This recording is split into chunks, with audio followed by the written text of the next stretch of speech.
So now, then I want to spend some time before we get to Descartes on something which is so exciting to me, because I've taught this so often that I less and less find out that I've really made a mistake or put something very unclearly that can be said more clearly, and get a chance to think through something new. But I think I can say a lot better than I said in my lecture about something about the relation of the for the sake of which at the end of the chain of in order tos.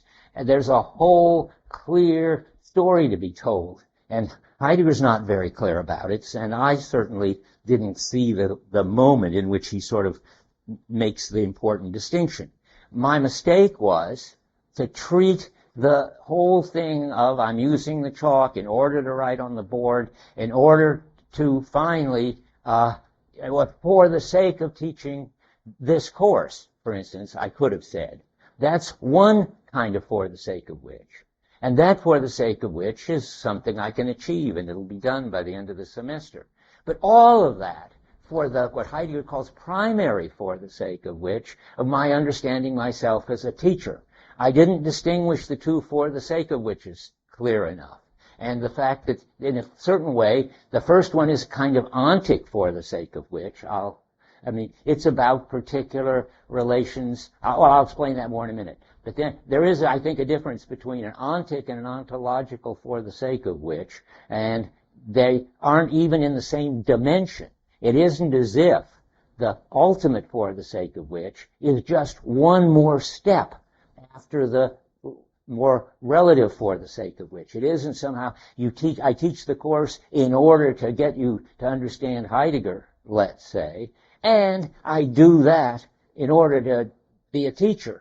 Because getting you to understand Heidegger, it's easier if I say teaching philosophy 185, and accomplishing that is something in the future which I'll do, I hope. And then there's this broader thing where I'm being a teacher when I do it, and you're being a student when you do it. That's not another step. That's a different level of description. Now, I said it there. Now I'm going to read it the way I wrote it. And I'm going to hand out, I'm going to use this, I just want to tell you, I'm going to be quoting some long quotations from other places than Being in Time, and I'm going to hand them all out to you and put them on the website. And at the same time, I'll put the notes of what I'm going to about say on the website, because they're new to me, and they've got a whole sort of structure that I would like to emphasize. Maybe you can write it in your notes in a structure. Think of two columns. And one of the columns you can say referential totality, and the other one is significance. I'd write all this on the board if my writing wasn't so bad and dyslexic that it would take more time to fix it than to write it. So there are two columns, referential totality and significance. Now, the referential totality, just listen to this now, has two purposes, and they're both for the sake of. There's the whole structure of in order to leads up to the, now it goes in the referential totality column, leads up to the for the sake of some basic interest of Dasein. And on the other hand, there is also the whole activity of coping with the referential totality leads up to a way that a Dasein takes a stand on its being. Now I have to spell that out more. So let's look now at all this is on 116 in very condensed form. This all started because the TAs were sort of, the graduate students were sort of challenging me to try to understand better and clearer the distinction between significance and referential totality, which I think Heidegger does not explain very well. And I was looking afterwards this morning for some nice clear place where he does explain it. It's sort of running around on page 116, but it's never sort of nailed or hammered, let's say. So here we go. So there is something first in the middle, roughly, of 116. In the German, we're on the top of 184, the middle of 184. Sorry, not 184, 84. So we're on 116. And on the left-hand side, with hammering, I'm just reviewing now, there is an involvement in making something fast. With making something fast, there is an involvement in protection against bad weather. And this protection is for the sake of providing shelter for Dasein. That is, for the sake of a possibility of Dasein's being. That's the crucial phrase. That's an Willen in German, a for the sake of. Now, at the very bottom of the page, it turns out that there's something else, the primary towards which is a for the sake of which, and the footnote says, that's a Worum Willen. So really, there's no big deal difference in the German. One of them just says the for which, or for the sake of, and the other one seems to say for the sake of which. But there's a big deal in what Heidegger's trying to do. So the first one is, I'm going to call it now, put it into the column of referential totality. It's the pragmatic side. And that means the following, that the whole structure of in order to's leads to, as I said, for the sake of a basic interest in Dasein's, which is now we know this Willen, and in this case the example is, and you could put it on that column, a shelter. I'd say it's pragmatic because it's not something special with Dasein. As I said when I talked about it before, even beavers can build shelters and have a minimal kind of equipmental totality for doing it.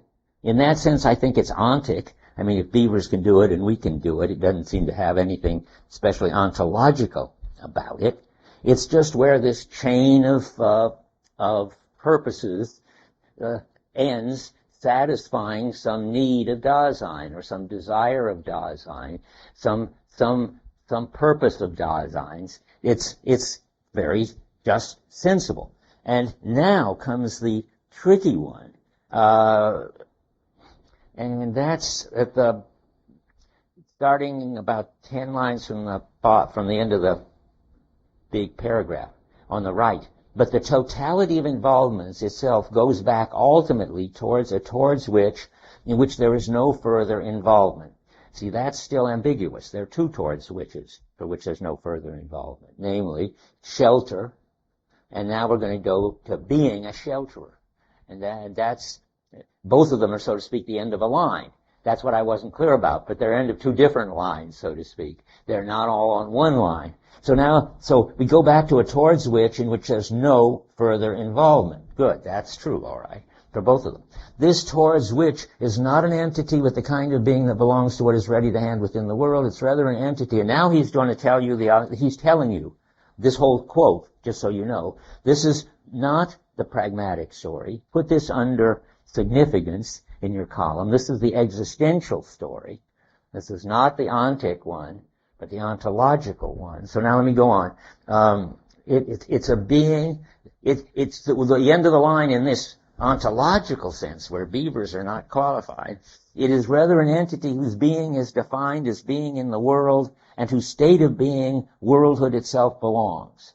This primary toward which, you can underline that. I mean, that's the difference between that and the just end of the line towards which. The primary towards which is not just another towards this, as something in which another involvement is possible. The primary towards which is the for the sake of which, and now we've got this different German word, Worum Willen. But the for the sake of, and the but's sort of funny, because he's not contradicting it, he's explaining it. The for the sake of always pertains to the being of Dasein.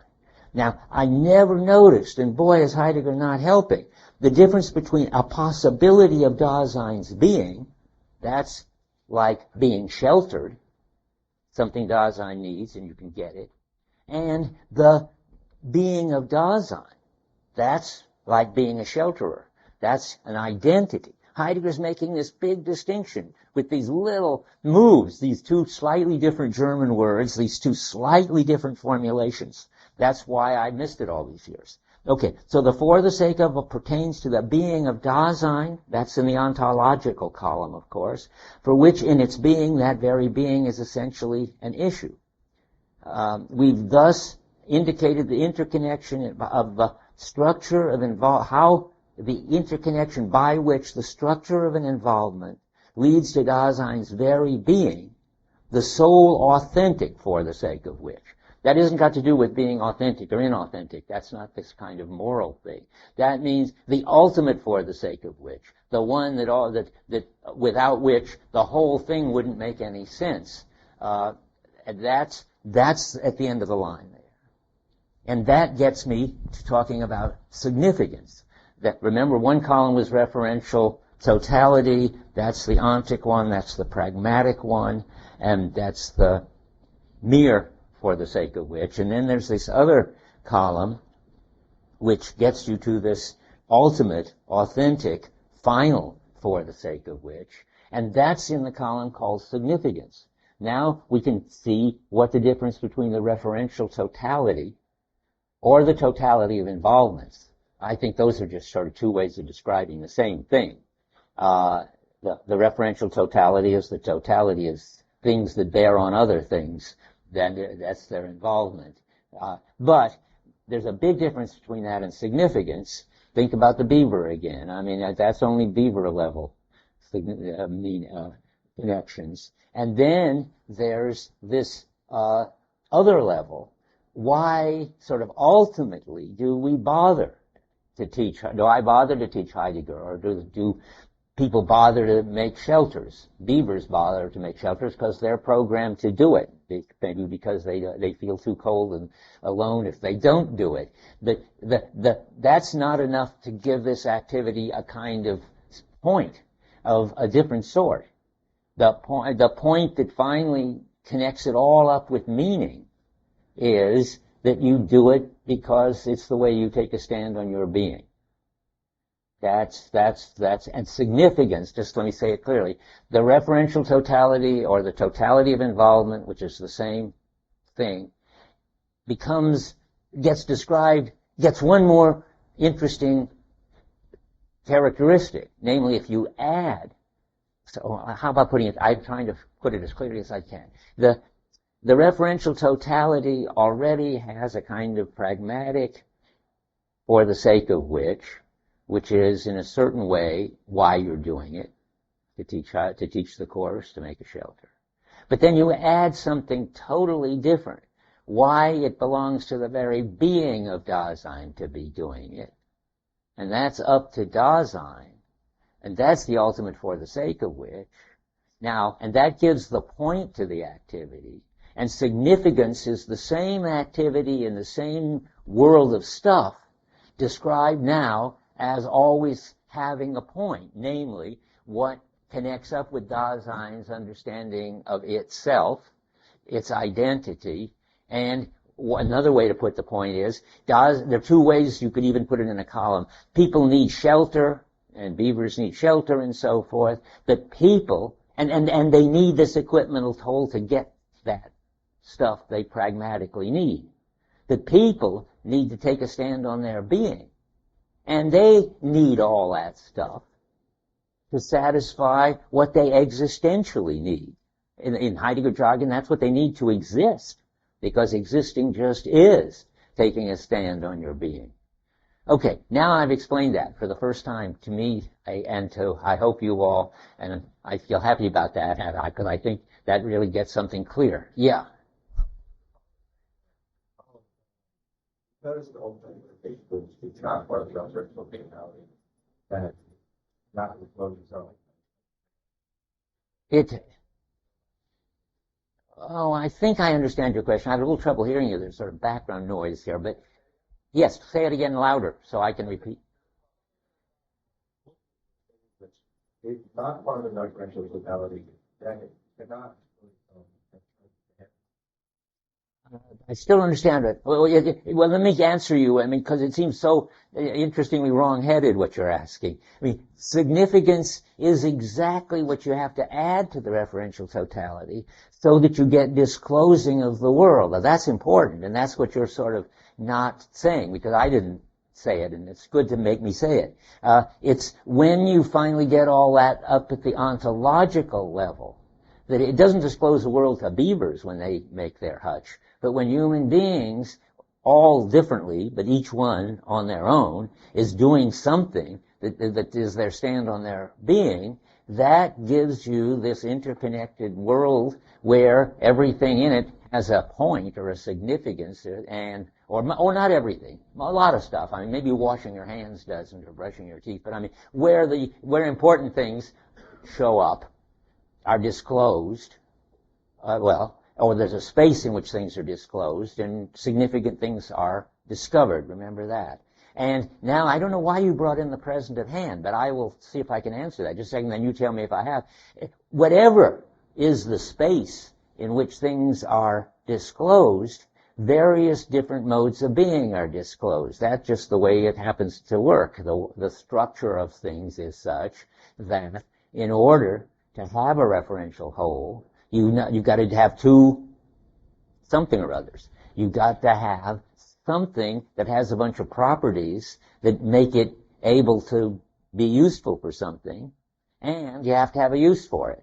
So there has to be this shank and blob that are hard and can be grasped and wielded around, and there has to be not just hammers, but nails and wood and walls and houses, and that's the ready to hand now.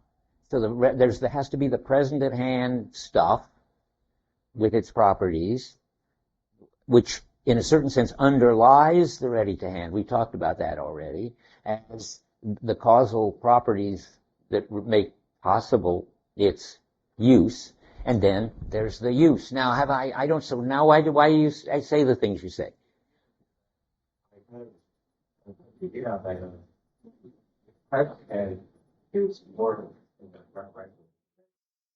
Is more or is less referent?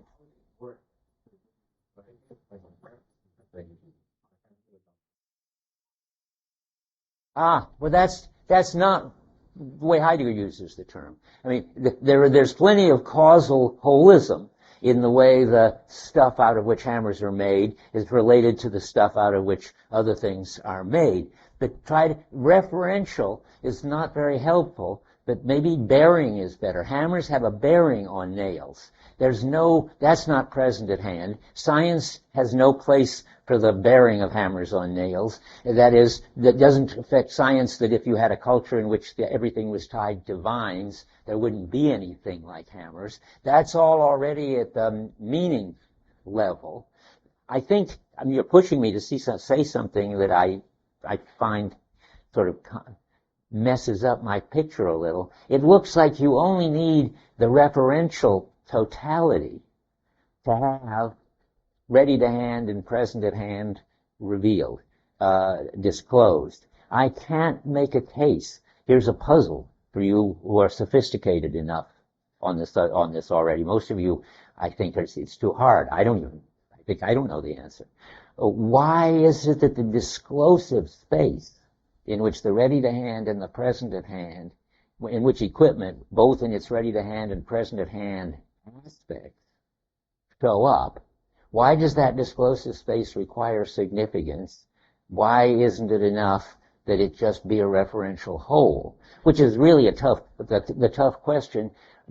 Don't beavers also have present at hand and ready to hand? They probably have ready to hand, but not present at hand. I take it beavers don't stare at substances and study their properties, but they certainly, I think, use mud and all the stuff that whatever beavers use, transparently, and I think its way of being ought to be ready to hand. But so now I'm really confused about something, which I try to not confuse you about, but just state as a clear question.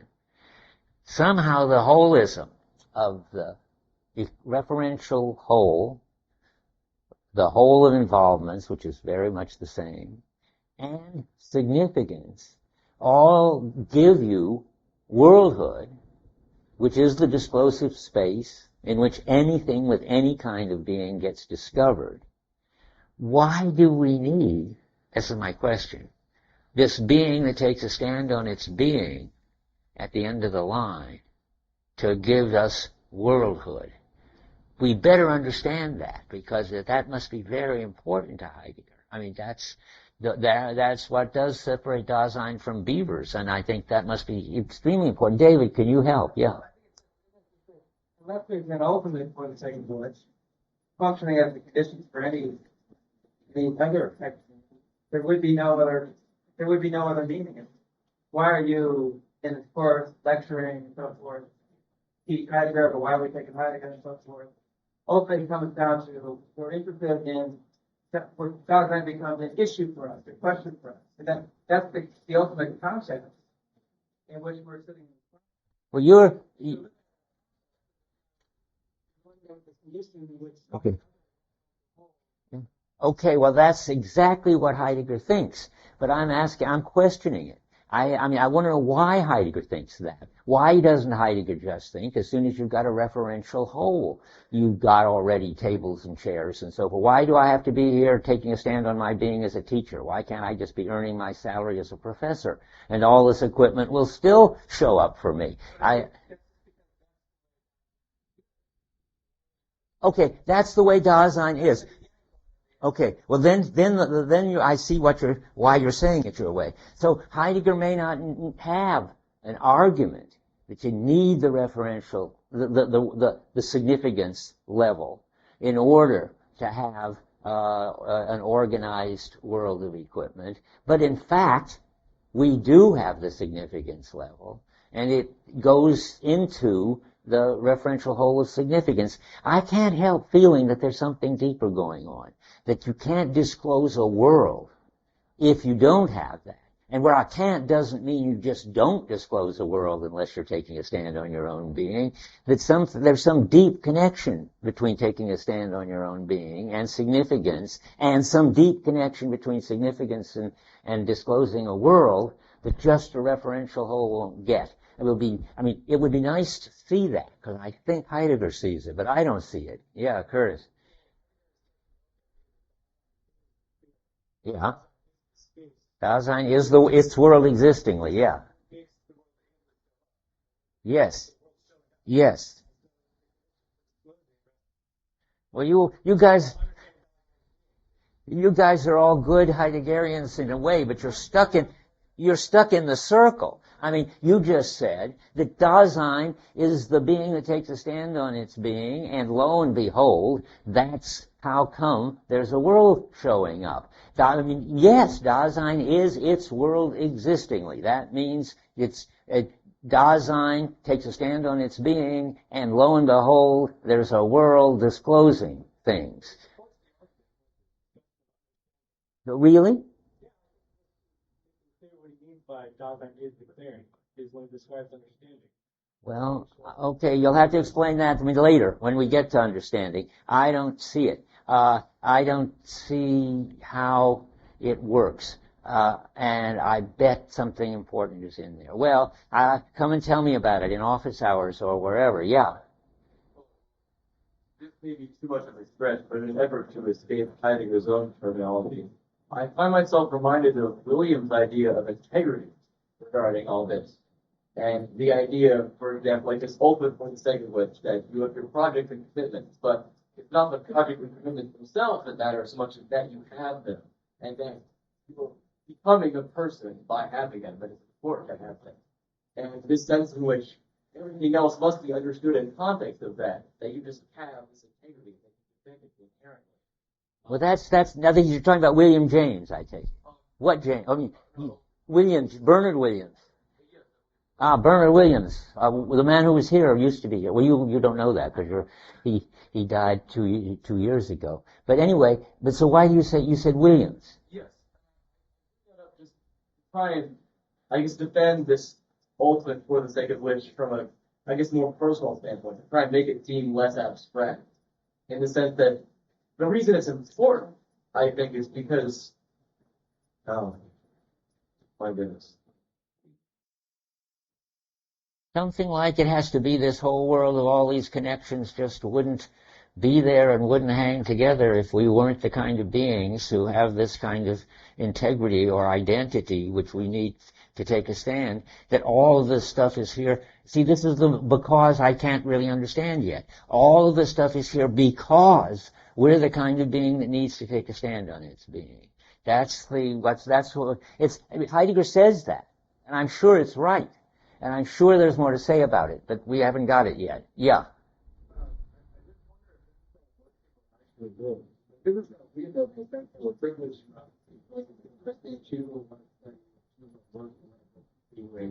We are very much creating ourselves and how we drift toward these people are creating spaces for a possibility to be able to. But I wonder if most people actually look like. I wonder if most people actually looking one going working because I want to have this feeling of what I'm thinking. Wait. Most people in all over the world or in the West, or I'm just wondering whether you're making which point you're making, that this is only for us because we're this kind of self-choosing culture. If so, I disagree with you completely. If that's because you're mistaking, and it's Heidegger's fault, choosing your stand on your being with having a stand on your being. In other cultures, you grow up as the medicine man because your father was, and you're in the chain of being medicine men. And other people grow up as workers and the mothers and weavers and whatever, and they never take a stand on their being consciously, but they have it, and it organizes what equipment they deal with and what it means to them. And now you may be saying also, even in our West world, lots of people don't ever face up to choosing, and again, choosing is the misleading thing, a stand on a being. But if Heidegger's right, they aren't Dasein, and they're not being in a world, and they don't disclose unless they do it. Everybody, the end of the line is that being for which being is an issue. And we are all those beings, and every culture. And so far as Heidegger's got it right about what it is to have a world, everyone that isn't a wolf child or a sort of catatonic has it. Yeah. If it's not explicit, not conscious, even with like unconscious techniques that you get, like you say, and how is that any different than the being and the sharing of the culture? Good question. You see, podcast people, you should be here. This is an interesting discussion. And people are making progress. Anyway, I think the answer to that is, one, we don't want to say it's unconscious. That would suggest that there is some sort of explicit choice being made, only it's just not, that they just don't know it. It's not like that. You look at people's behavior and you interpret it as, more like a therapist might. But, well, that only will bring back the unconscious. A good therapist. A therapist who doesn't believe in the unconscious. My kind of therapist. Anyway, that kind of therapist, I would say, knows that they're interpreting the behavior of the person, and they're watching and they're seeing, for instance, let's go back to the sacrificial mother. What do they see? Well, they see what she does with her children and her husband and her job, and they see what choices she makes and how it's always the children causing her to give up other things. Now, that doesn't mean that she's consciously decided to be a sacrificial mother, and it's sort of misleading to say unconsciously decided, as if some other part of her brain has decided. It just wasn't something she had access to. She just grows up with a style of behavior which somebody with sensitivity in that kind of training, observing it, sees that that's really her identity. That's what really matters to her. And that's in that, if you keep putting it that way, you can then, because you need to, because you've got to be able to see why Heidegger thinks that everybody, even the most sort of lazy people or the most conformist people or the most primitive people in some other culture, if you observe their behavior, you'll see that there's some way that that something crucial is in there, something for which they will sort of give up everything else, if they have to. But that was helpful, yeah. Wouldn't that be an art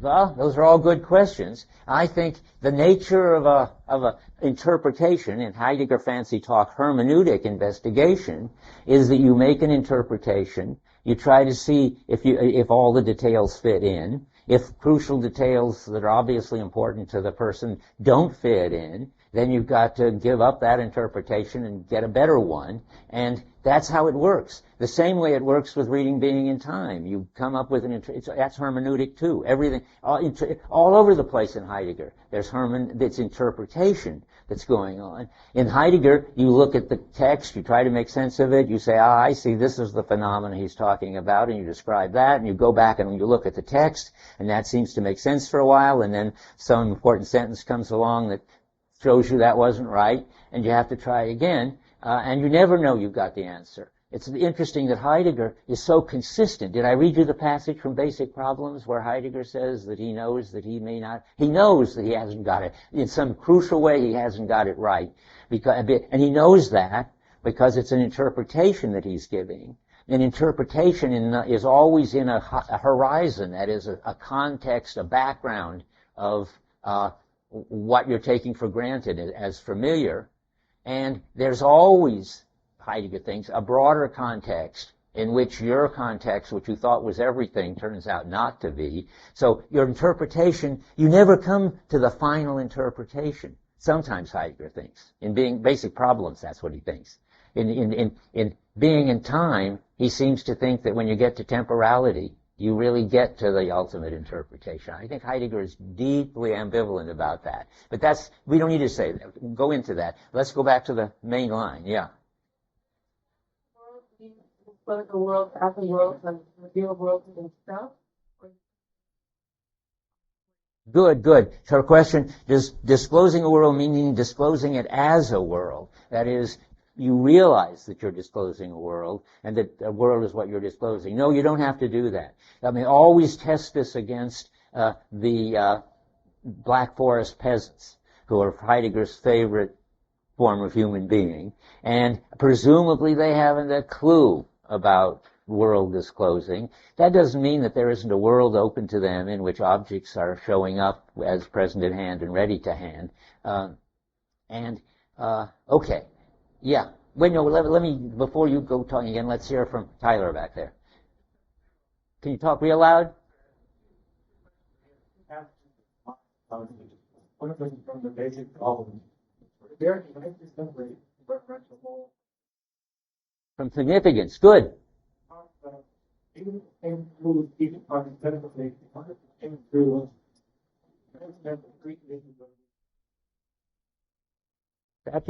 That seems like, so far, just words. And what's the phenomena that he's asking us to look at?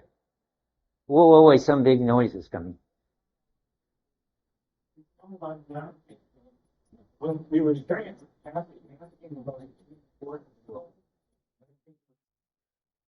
I think being toward the world, I have trouble hearing you, but I think people should, Heidegger does say being towards the world, but I think it's very misleading. I think what he's saying is that our being towards the world, being in the world. I can't, give me the page references, because that sounds so wrong to me, that there could be a being towards the world for a being that is always already in the world seems to me crazy. I mean, the crucial thing about Dasein is you're never outside the world. You're never related to the world. There's too much in it, like a goldfish in water. The goldfish isn't towards the water. I mean, how could you be towards the world when you are the world existingly? So you have to see the passages. Like you can imagine Dasein as a reference of the whole, hoping with things very nicely. What he's thinking is that not enough has to be like it needs work, turn and repair, evidence. I don't think they're not hard. Well, that's just to say, it seems to me, what you just said seems to me right, but that's to repeat the point. Yes, somehow or other, there has to be something, namely, taking a stand on your being, which has to be in there, otherwise you wouldn't be being in the world. In fact, this very sentence says that, doesn't it? Or some sentence lately, just about the primer, for the sake of proceeding to the being of Dasein, No, not that sense. But anyway, we know Dasein is being in the world. And we know that being in the world requires taking a stand on your being. So that's fine. The question is, and we know you're always already in the world, and you're always already in the world the way human beings are in the world. Namely, it's serving you as a equipment, practically, the world and the referential totality, to do something which is your stand on your being. That's what Heidegger says. That's the phenomena. I agree with that, but I don't see that nothing I want to say denies that. I just don't, and maybe there's no need to say anything more. Maybe my problem is to ask for something more. Anyway, I can't handle that more. So now I have one more hand up. You wanted to come, oh no, okay. Yes. The idea of the sacrificial mother. And I'm wondering if the person that we're thinking of is sacrificial mother, if he ever really cares himself in this way. And so if you see or interpret his experience of the world, how do you validate it? Wow. That's a good, important question, but it's a kind of, it's a therapy kind of question, not really for us to think about. On my website, if you want to follow it up, there's a paper called Two Alternative Conceptions of Psychotherapy, in which the one is that there's some unconscious stuff, facts, beliefs, memories that you should get out of your unconscious, and the other is what the unconscious really is the background. It's the water. And that's what you're saying. I mean, the sacrificial mother. Of course, she doesn't know she's a sacrificial mother. It's not a truth that she's sort of repressing. It's so pervasive she can't see it. So what can the therapist do? Well, the therapist has got to gradually get her to see that what she takes as the obvious truth about reality is her interpretation, and it's getting her in trouble. But that's a hard thing to do, and Tran, for instance, got to play a role in it, because she's going to be relating to the therapist in a way that he can or she can grab something that isn't her usual way. But anyway, I don't want to go into it more, but your question is a good one. The sacrificial mother does not know that she's a sacrificial mother, and probably whatever I'm doing when I keep saying I'm a teacher is something that I don't really know. I can use this to make a point. It isn't as if, and I just talk this way because it's simpler, that I've got my for the sake of which it's being a teacher, the guy building the house has got his for the sake of which it's being a shelterer. It's much more specific than that. I'm just not any old teacher, but a teacher with a certain style, teaching at a certain stage in the history of the world, teaching in a whole academic system, teaching Heidegger. I mean, it's very, very specific, my for the sake of which. It's sort of my identity, and my identity isn't some very general role. But you can sort of point at it that way. And of course, the sacrificial mother will have her own very special way, and you can think of that as an atmosphere that will color everything that I experience, or she experiences, or you experience. And okay, now I think we should go on. That's all fascinating, and I knew that I had gotten into some new territory, which is which one ought to do every once in a while. Now, oddly enough, I have a quote that I was going to read next. That we were talking about worldhood.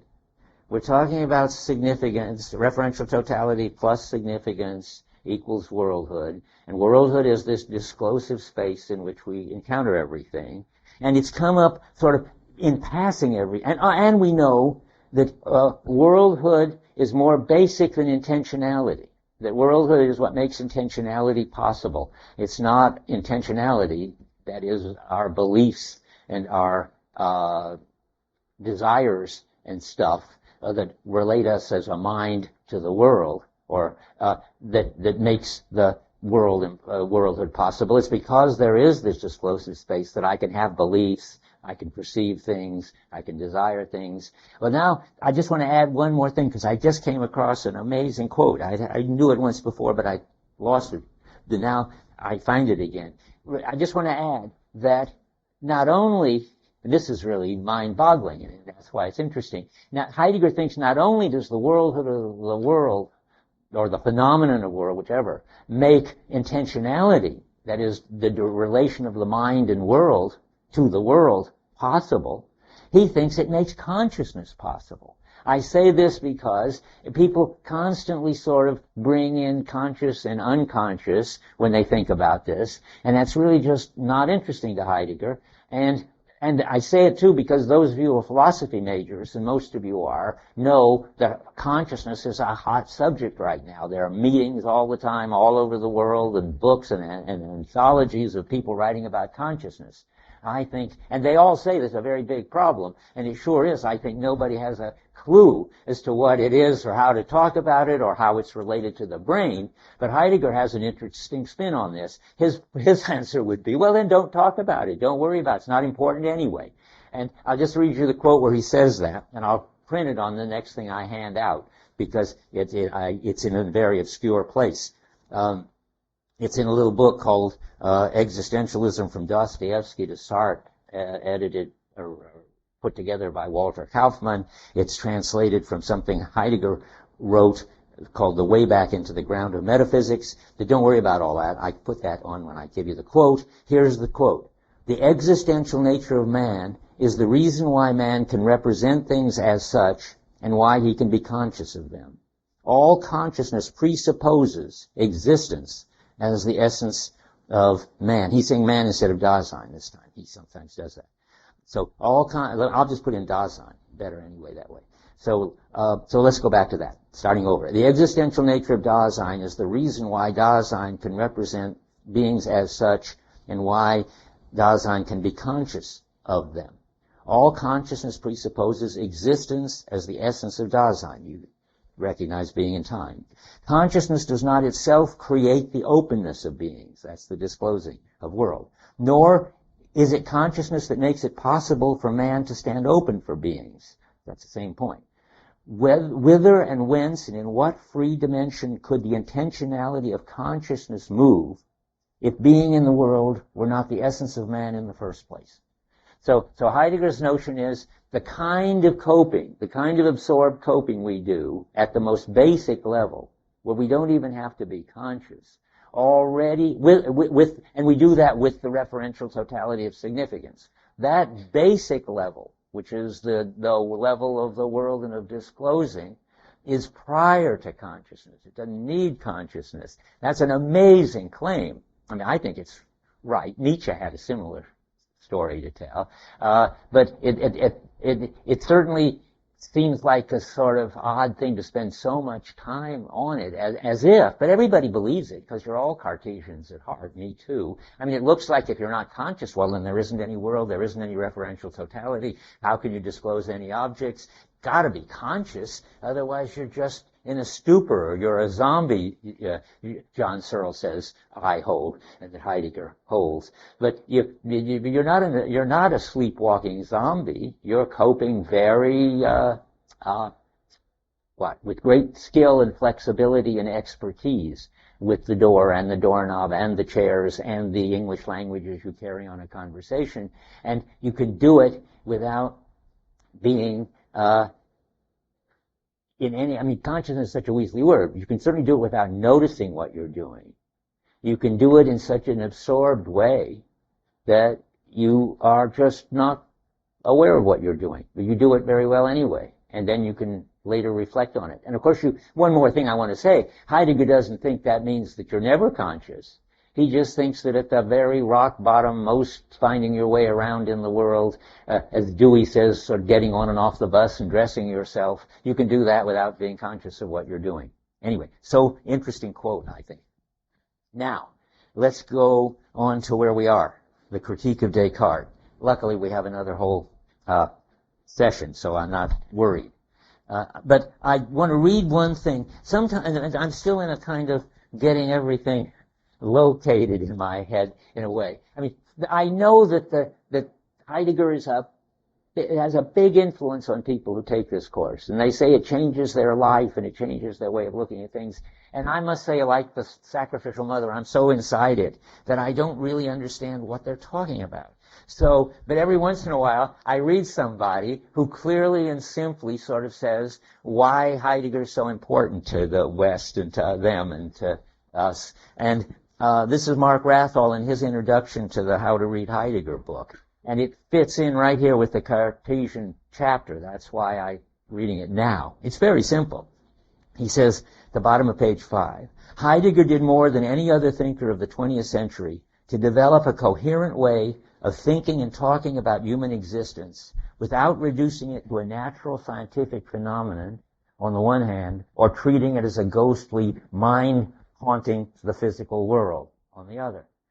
This has inspired artists and social scientists who have struggled to acknowledge the dignity and freedom of human existence. It has inspired scientists who have tried to keep mindful of the limits of scientific inquiry, and it has challenged us all to rethink our place in history and the direction in which we as a scientific and technological culture are moving.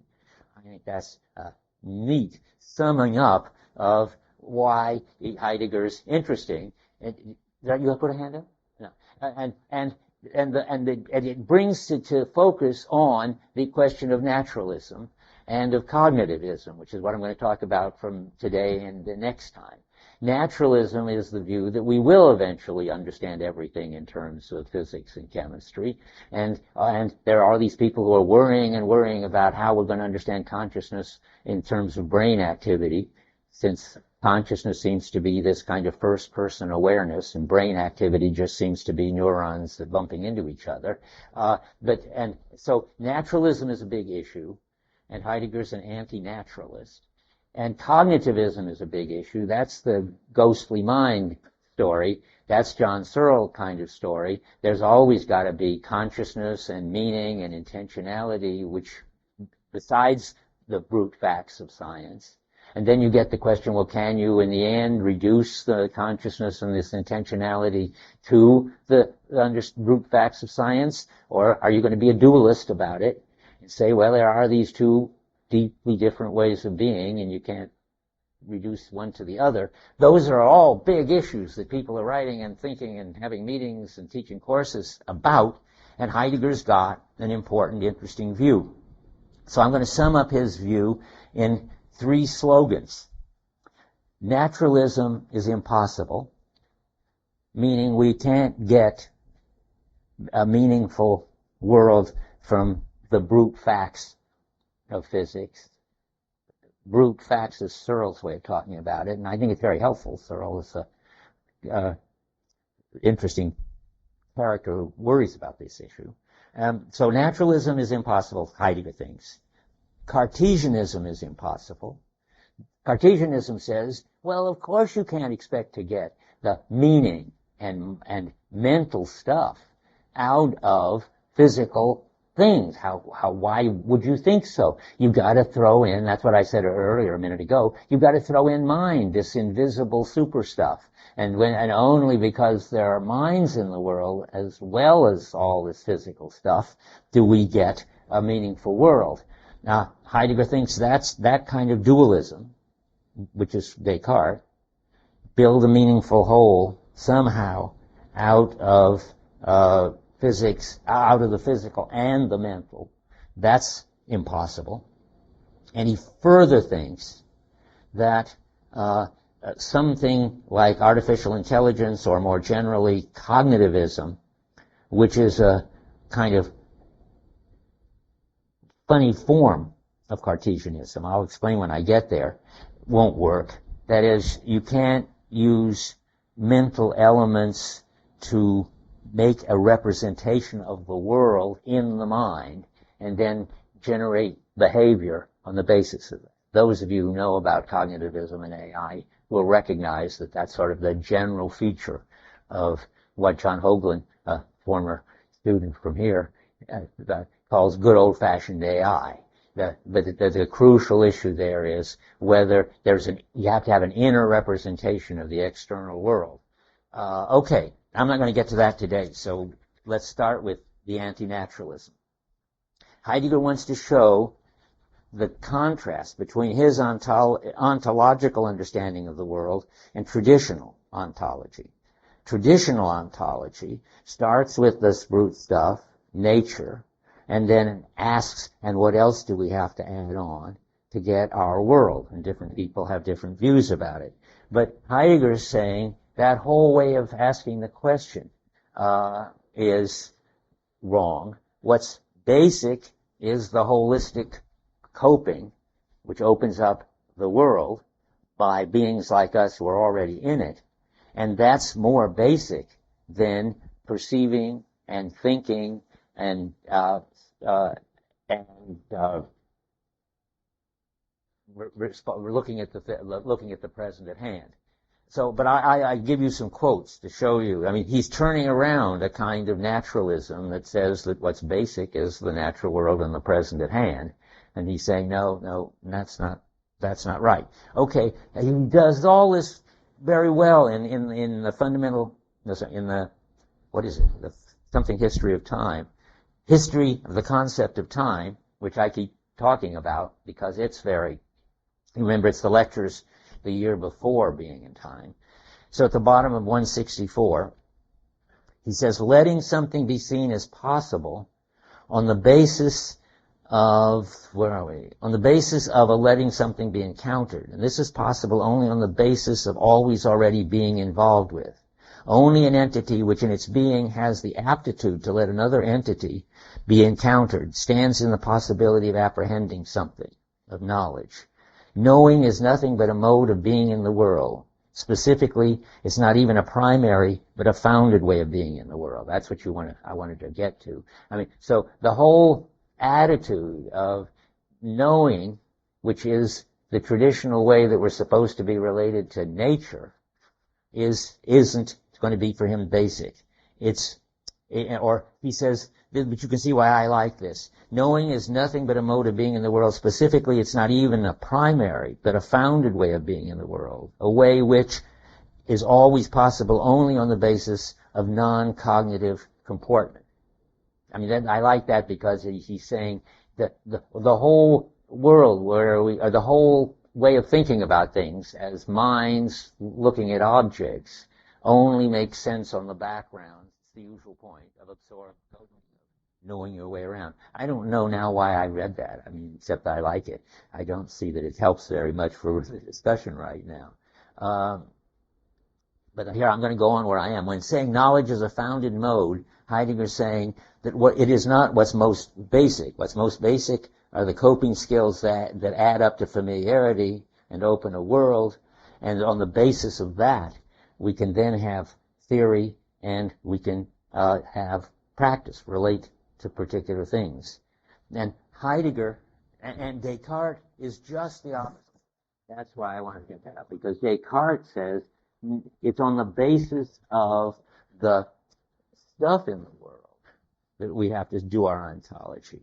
And Heidegger's talking about this on 122, page 89 at the top, in the middle of that first paragraph. The paragraph, a contrast between our analysis of worldhood and Descartes' interpretation of worldhood. He says, we shall accordingly try to clarify his approach, that is, this approach, ontologically. No, that's the wrong approach, I'm sorry. He's going to try to clarify Descartes' approach.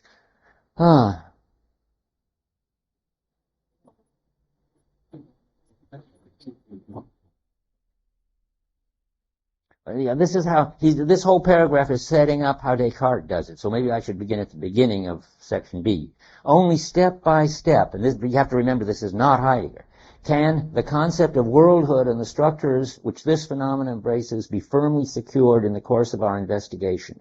The interpretation of the world begins in the first instance with some entity within the world. You can see that can't be Heidegger, unless he was beginning with this entity. But I mean, any old entity within the world. So that the phenomena of the world in general no longer comes into view. That is, you just pay attention to things, stuff, brute facts, and you lose track that there is a world at all. You could pay attention to the universe, because the universe is just a bunch of facts, but you lose the referential whole and all that. So he said, so now he's going to talk about that. We shall accordingly try to clarify this view, clarify this approach ontologically by considering what is perhaps the most extreme form in which it's been carried out. We not only shall present briefly the basic features of Descartes' ontology of the quotes world, because Descartes doesn't really know that there's a Heidegger kind of world. Remember, the quotes world is the universe. It's the totality of facts. We not only shall present briefly the basic features of Descartes' ontology of the world, but shall inquire into its presuppositions and characterize these in the light of what we've hitherto achieved. So he's going to sort of test Descartes against his phenomenology. And he says it again on 199. Again, I think, well, I was having a feeling, boy, oh boy, the things are good in this book, and maybe I got carried away. But on 199, he says, worldhood cannot be read off from nature. The environmental references in which nature is present primarily in a worldly way tell us rather the reverse. Nature as a reality can only be understood on the basis of worldhood. Remember, not explained. Heidegger's always got in the background a distinction between explaining things, like why this lectern holds the papers up. That's science's job. And understanding things, which is understanding the significance of them. So he wants to say, nature can only be understood on the basis of worldhood. The entitative relationships of dependence of worldly entities among themselves do not coincide with the founding relationships in being. That is, what founding relationships are relationships of what makes sense of what, whereas causal relationships explain what causes what. And so, and now another way to put what he's trying to set up here is that he wants you to see that the nature is what you've got left when intelligibility, that is significance, and everything that makes sense of our way of being is left out. Then you get this very reduced and thinned out bunch of facts that are present at hand with meaningless present at hand properties. And his claim is you can't explain this world, the in order to, towards which, and obviously for the sake of which, and significance, you can't explain that if all you've got to go on. You can't understand it or explain it. Which do I mean? I underline explain. Well,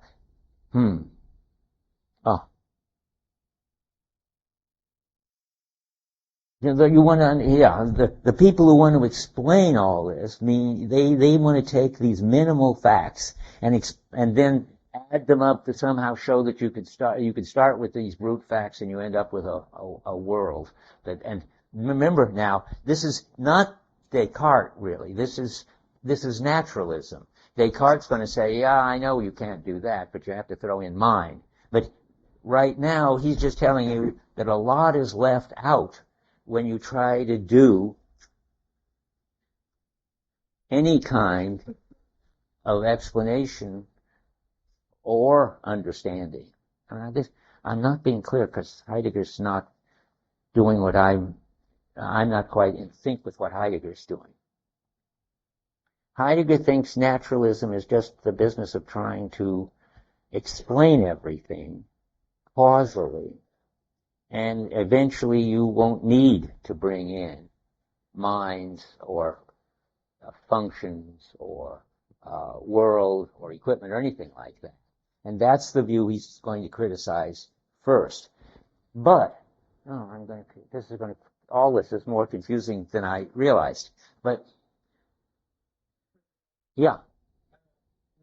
You also have to take, Heidegger also wants to explain the possibility of the theoretical attitude. Yes, and just what I was going to say next. That's right. You can have a theoretical attitude, and then you can try to explain everything. And You can explain it, but you can't understand it. That is, it's right.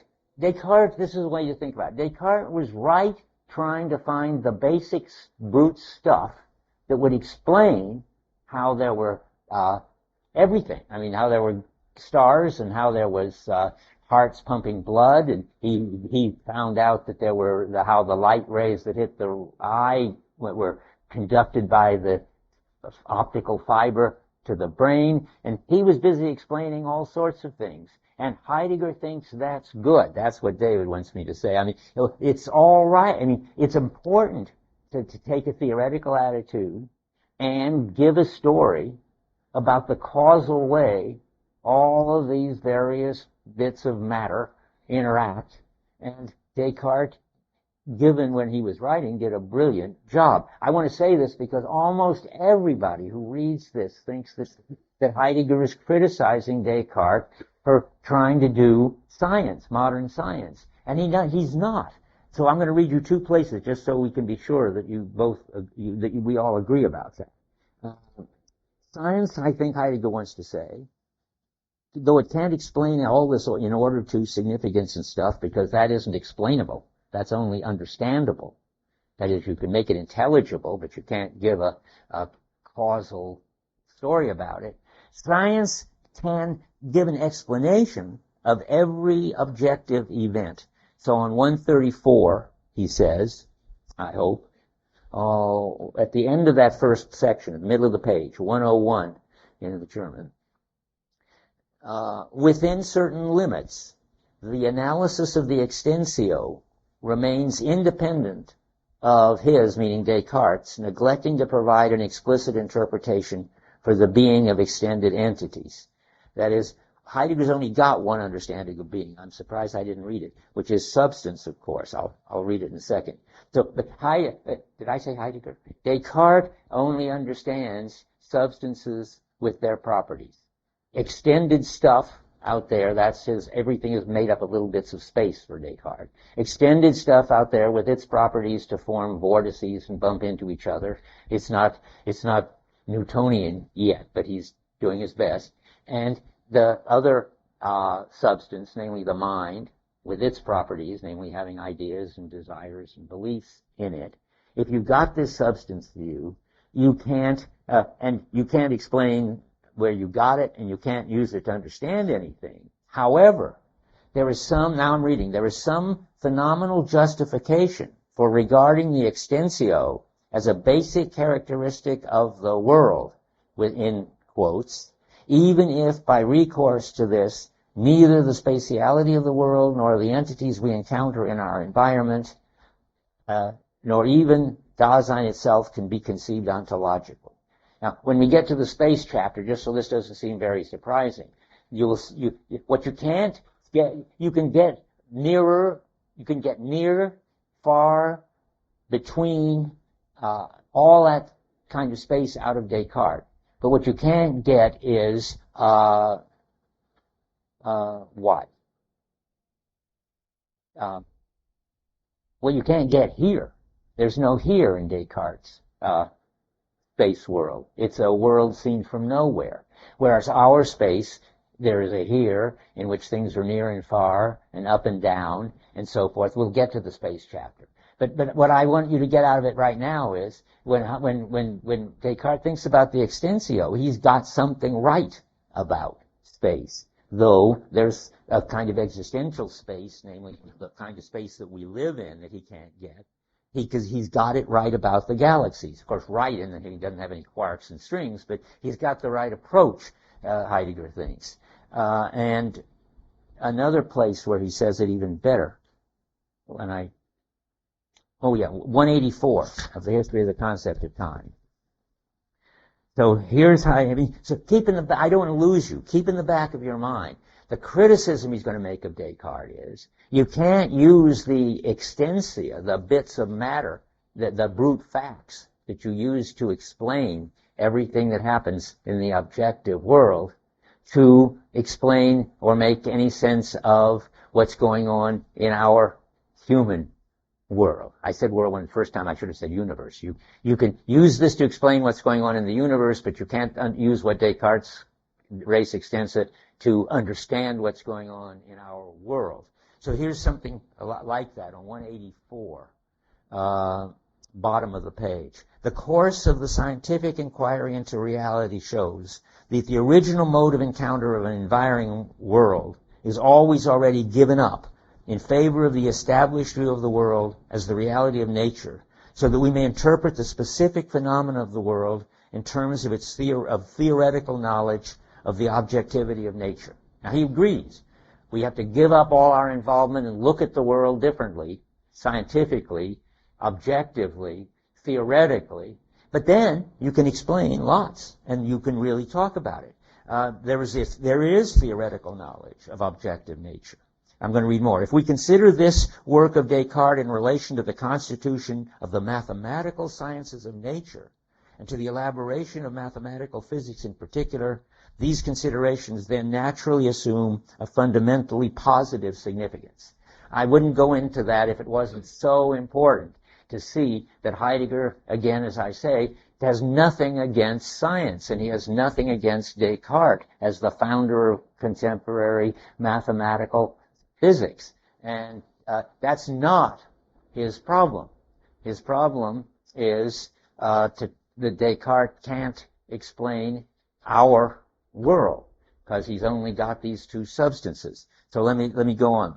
So a lot is left out if you do that. If you give an objective description and theoretical description of the universe. He says on 168 in the History of the Concept of Time, the more the initially experienced world is deprived of worldhood, unworlded, as we will later put it.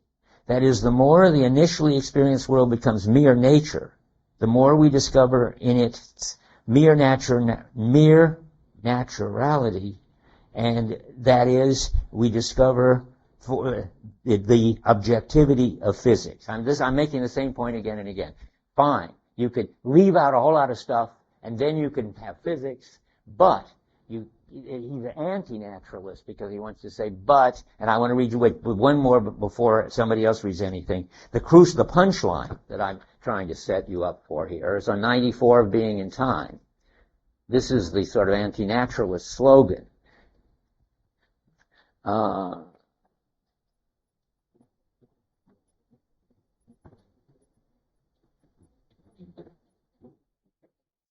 Second sentence on 94, on 65 of the German. Only in some definite mode of its own being in the world can Dasein discover entities as nature.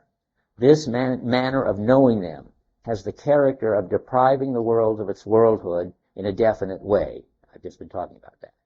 Nature, as the categorical aggregate of those structures of being which a definite entity encountered within the world may possess, can never make worldhood intelligible.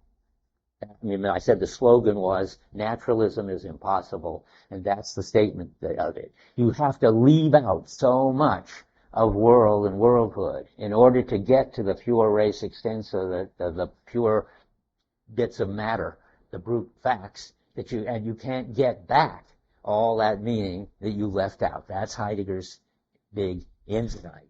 Let's see if I can say it. I got one more chance to say it, then I will stop.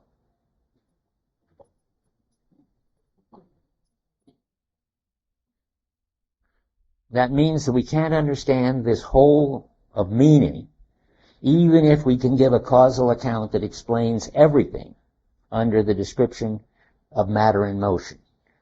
I think I asked, how many know Davidson stuff?